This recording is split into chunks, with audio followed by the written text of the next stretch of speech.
In a peaceful lakeside neighborhood where quiet mornings were supposed to bring calm, tension began with a firm knock on the door of a man who had only ever sought tranquility. That knock wasn't ordinary. It carried the weight of entitlement. This kind of signal warned of trouble long before any words were spoken. Everyone in the community knew the HOA president, a woman whose relentless need for control often overshadowed fairness. She had fixed her attention on him, not because he did anything wrong, but because she believed his presence at the private fishing lake didn't fit her image of who deserved access. She wanted his lake keys, claiming she needed them just for a few days to accommodate special guests she wished to impress. But beneath her demand lay something more troubling, a deep-seated prejudice she never bothered to hide. What she didn't expect was resistance. What she didn't foresee was that her attempt to strip him of what he had rightfully earned would unravel a truth she was desperate to ignore. The situation was about to escalate far beyond a simple dispute over a gate, and the community was about to witness a reckoning they would never forget. Wait a second. Let us know where you're watching from in the comments, and make sure to subscribe for more powerful and inspiring stories just like this one. The man at the center of the conflict had moved into the lakeside community seeking peace, unsure that the very place chosen for comfort would become a battleground. He was quiet, dedicated to his work, and committed to fulfilling the requirements necessary for lake access: volunteer hours, cleanup efforts, trail maintenance, and everything else the HOA guidelines demanded. He earned his privileges through consistent contribution, often spending early mornings collecting trash or trimming overgrown brush near the lake. Fishing became his way of reconnecting with himself, finding a small space of calm in a world that had rarely offered it freely. Most neighbors recognized him as polite and respectful. Yet, despite his efforts, there was one person who refused to acknowledge his presence with the same courtesy. The HOA president watched him with suspicion, as though waiting for an opportunity to question his legitimacy in the community. Her disapproval wasn't loud, but it was deeply rooted.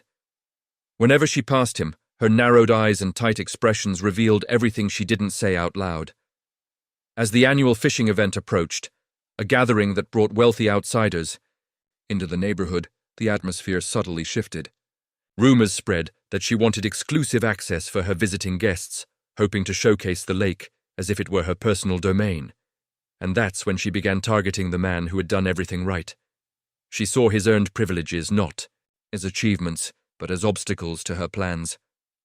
The approaching conflict wasn't simply about the lake. It was about control, resentment, and the quiet prejudice that had waited for an excuse to reveal itself. Signs of tension appeared before the confrontation.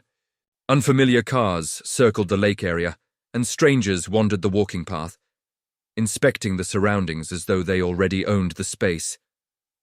Residents whispered about the HOA president preparing for her high-profile guests.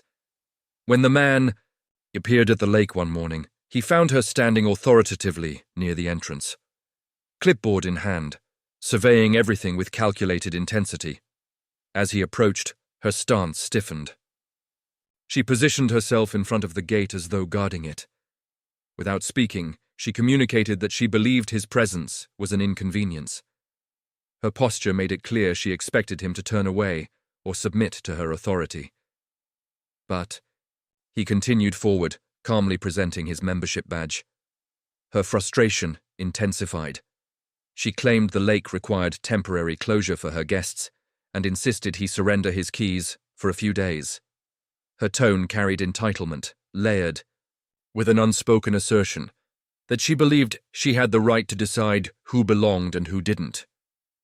When he continued toward the gate, she reacted with indignation, her glare sharp enough to cut through the morning air. The next day, a notice appeared on his door accusing him of rule violations that never occurred.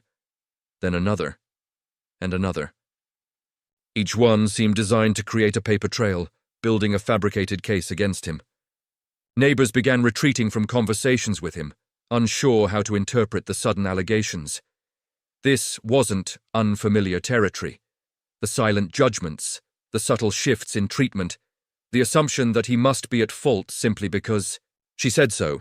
It mirrored countless experiences faced by minorities in gated communities, workplaces, and other controlled spaces. Instead of backing down, he documented everything. Photos of his volunteer hours, signed logs, screenshots of approvals, evidence of her guests entering restricted areas without permission. He collected facts while she gathered assumptions. What began as a small power grab escalated into an attempt to strip him of dignity. The HOA president had ignited a battle she didn't expect him to fight, a struggle she assumed she would win without resistance. But the truth was preparing to speak louder than her fabricated accusations. And the community was about to witness a shift she couldn't stop. The HOA's review meeting felt more like a courtroom than a community discussion. Residents filled the room, drawn by the tension they had sensed in recent days. The HOA president stood at the front with her pile of accusations, confident that her status would shield her from scrutiny. She read through each claim with precision, attempting to paint the man as irresponsible, unqualified, and undeserving. But the moment she finished, the atmosphere changed. The man quietly placed his collection of evidence on the table. Photos of him maintaining the lake, signed witness logs, timestamps, emails she herself had sent approving his hours, and a video showing her guests bypassing community rules while she looked on approvingly. The room shifted. The whispers grew louder. Board members leaned forward. When questioned about her selective enforcement of rules, the HOA president stumbled over her explanations, dodging direct answers. Her confidence faltered as her motives became clear. She wasn't protecting the community, she was abusing her authority. And her actions disproportionately targeted the one resident she had always treated with suspicion. Residents exchanged glances, their expressions reflecting a realization they could no longer ignore. Prejudice had been hiding in plain sight, concealed behind titles and policies. Now it was exposed for everyone to see. The HOA board voted unanimously against her claims.